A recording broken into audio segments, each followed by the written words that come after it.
Konnichiwa, Japan fans. In today's show, we're going to talk about objections.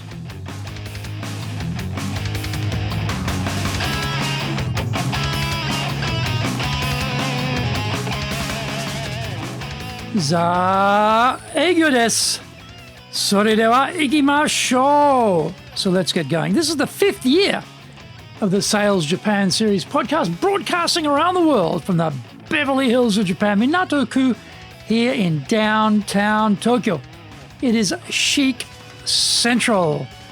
I'm your host, Dr. Greg Story, your corporate coaching and training guy, committed to your success, the president of Dale Carnegie Training Tokyo, Japan, and the 3-time best-selling author of Japan Sales Mastery, Japan Business Mastery, Japan Presentations Mastery, and now my new book in Japanese, Zaegyo, is available on Amazon.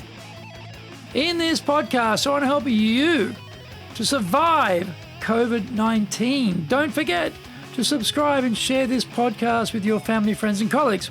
We are not being sponsored by Libsyn, but we value your privacy, which is why we have our podcast hosted by Libsyn, who, unlike many other podcast hosts, have a strict policy that does not allow access to your private information by anyone.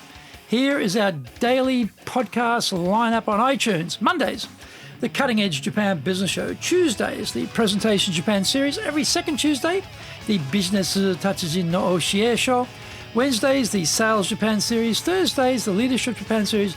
And every second Thursday, the Business Pro Podcast Show.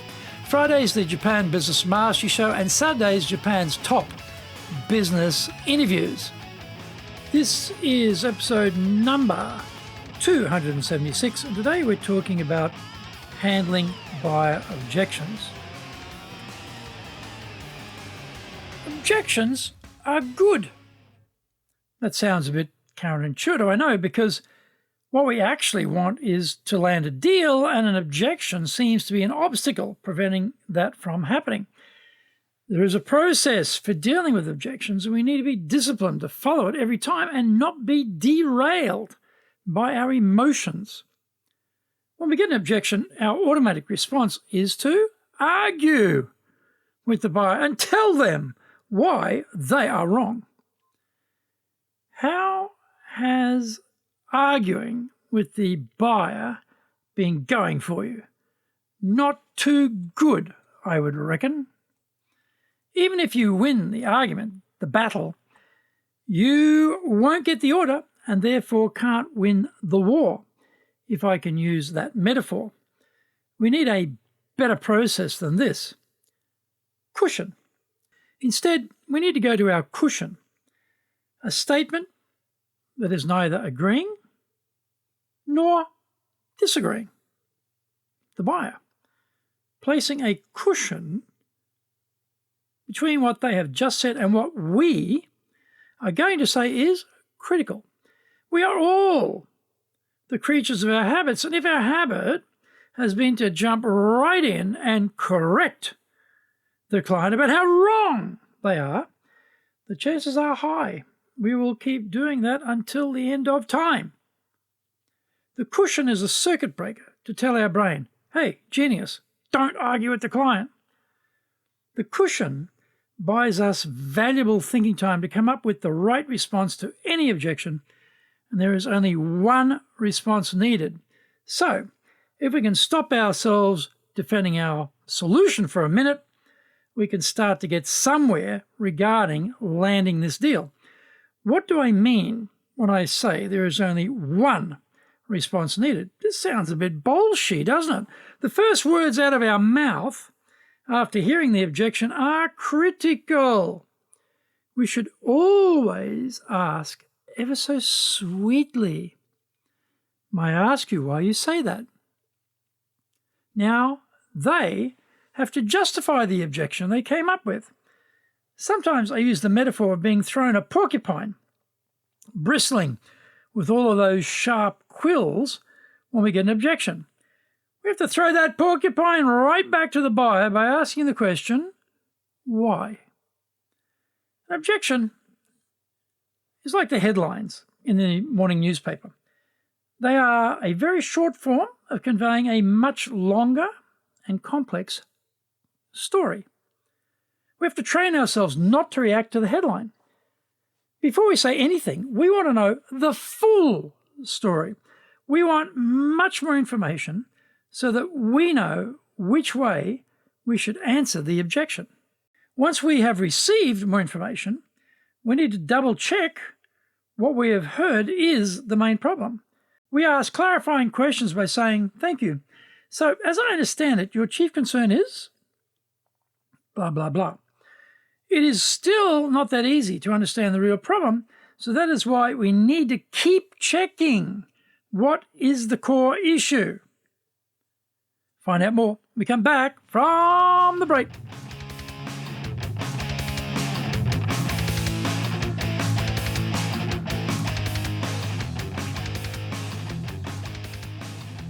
Our show today is brought to you by our public programs, but we also do custom-made in-house classes. Now, we do them in our super safe classroom, we do them live online, and we do them in Japanese, and we do them in English.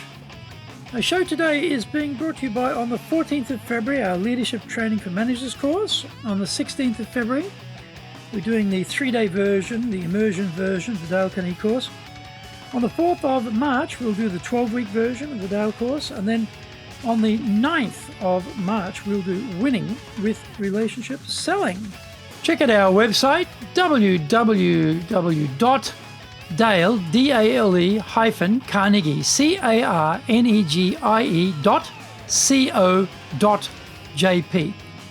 Get my best-selling books, Japan Sales Mastery, that's the Bible for selling in Japan, and Japan Business Mastery, and my new book, Japan Presentations Mastery. And they're all available on Amazon.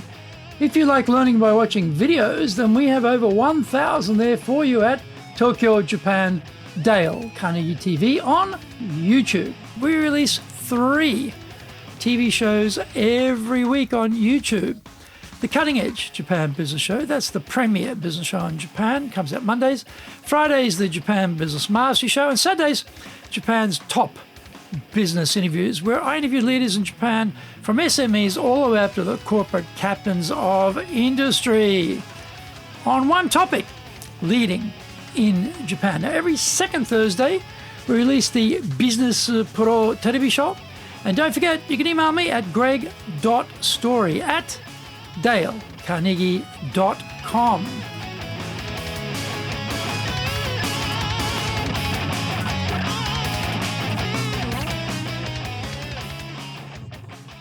Welcome back.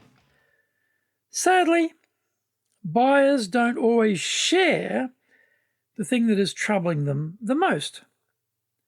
They may tell us some minor point just to get rid of us more easily and not get into a big discussion. We want that big discussion because we want the sale.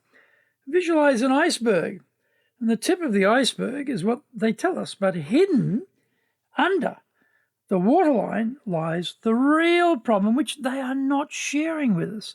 So we need to say, thank you. So in addition to X, are there any other things which are of concern to you? We just keep repeating this until we have run out of concerns. Usually we get there in 3 or maybe 4 attempts. We ask them, you've mentioned X, Y, and Z as areas of concern. May I ask you which of these is the highest priority for you? We need to know which concern is a deal breaker, because if we can fix that problem for them, there is a strong possibility all the other concerns will just fall away. Now that we've established the main concern, we answer it and try and satisfy their concern. If it is an incorrect statement or fake news such as, I heard your company is going bankrupt, then we will deny it and offer proof that what we are saying is correct. If it is true, well, we will agree. Don't try and justify the unjustifiable. You are just shredding your credibility. If you have had some quality issues, then admit it and tell them what you've done to fix that problem. It may be a deal breaker that we cannot overcome, so fair enough. We should zip out of there and find someone we can help, wasting no more time pushing a piece of string around. In some cases, we may reverse the logic and use the concern as a reason to buy. For example, if we take a little longer than others to deliver the solution, we can reverse it and say that the extra time is due to our quality control system, ensuring that there is no rework needed and that this ultimately saves more time because rework is a totally disruptive pain best avoided. We need to check whether what we've explained gets rid of that objection or not. A trial close can be as simple as, how does that sound so far? If we've answered the main objection, but there are still other major objections, then we need to repeat the process until we get to a stage where they can buy. Welcome objections, because if there are no objections, questions, or hesitations, it could be because they've already eliminated us as a potential solution provider and they're just waiting to get to the next meeting. Better to know that early and get on our bike and go find a real buyer.